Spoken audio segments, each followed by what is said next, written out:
Okay, good day everyone. Assalamualaikum warahmatullahi wabarakatuh. Today's topic will be encapsulation. I will not describe all the things about encapsulation. I will only pick up two more important topics that, that is consist in the encapsulation method. So for today's material, I will discuss about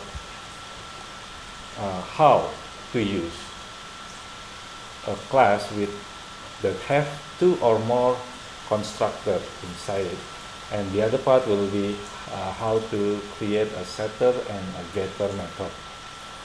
These two are very important for you to understand, because uh, you will see or you will use a lot of these things in a more advanced programming code. So hopefully, by describing this explanation to you, would make your programming ability increase, and also uh, will have a will give you a good experience in programming, and hopefully it will make your programming code life easier. Okay, let's start with the first focus, or the first subject: how to create two or more constructor inside the class. So firstly, we will use our previous class, which is human class. So we will define, and from now on, I wanted you to be more structured in programming. From now on, the name of the class should begin with an uppercase. Sorry. So for the name of the class, you have to use an uppercase, like this example. And for the name of the attribute, you have to use the lowercase. For the first case of the word, you have to use the lowercase, and for the next word of let's say you have two or more words to define an attribute name. So the second word, you have to use a uppercase character, like hair color. It has two words, then you have to use the uppercase for the second the and the third words. And let's say we are creating the first constructor. The rule in creating the constructor, as I already explained yesterday or the previous meetings, that you have to differentiate the number of the parameter or the arguments. But in this case, I will give you another example. We will have the same number of the argument. We will only differentiate the data type of the arguments, which is also allowed for you to have this kind of constructors.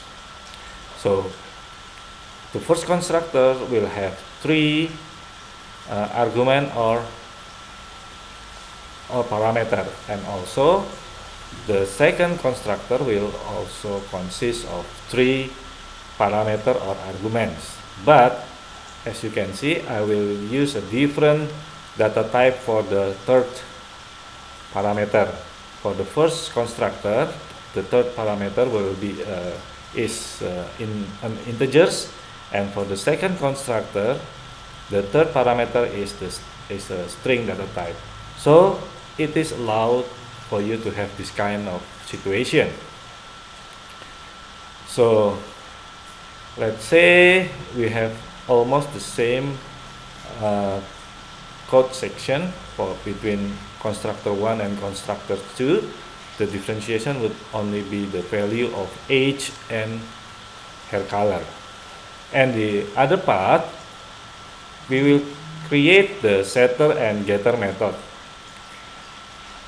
Let's say I will create the setter for the name.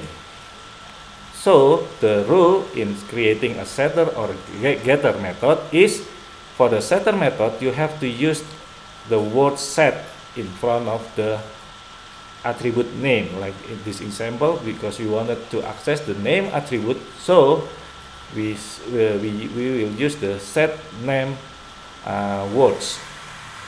So it means that we will going to modify the name attribute.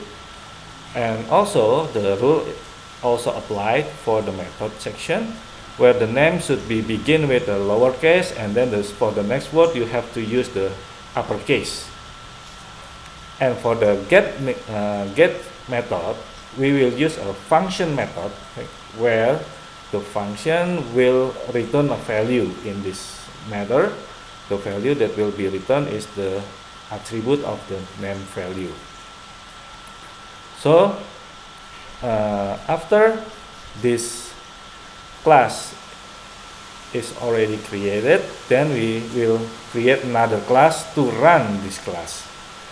So in the previous programming explanation, we used the same class to run the application itself, but in this example and from now on, we will always separate between the main class and the main application itself. So the next part, we will create another class to run the class. So let's say we are creating a my main application. So I call the class is my main. As you can see that the name of the class should be started with uppercase words, and the next also will use the uppercase words. So we will use the general main function will be public static void main, and we will return the string arguments. And let's say we create an object called Ando from a human class, and we will use the first constructor, and where we can we will try to get the name or the attribute name in this class. So as you can see that we will try to use this getter method. So hopefully the result of this object will be my name is Ando, as being inputted into the human constructor. And for the second object, I will create a Satria object. We will also use the human class, where we will use the second constructor, where we're going to input the hair color parameter. In this case is black colors. And we will also use the same method, where the method that we will use is the getName method. So hopefully it will show you the differentiation between how the first constructor and the second constructor works. Okay, and after we create this application, the next step, let's try to compile the application. So let's say we have as you already know that we have two classes. The first class is the human class, and the second class will be the myMain.class. Okay, for this section also I will explain to you that if you have these two classes, then you can use or you can compile only one classes by compiling only the main class itself. It's not necessarily for you to compile the human class. It's only mandatory for you to compile the main application, and it's not mandatory or not necessarily for you to compile the human class.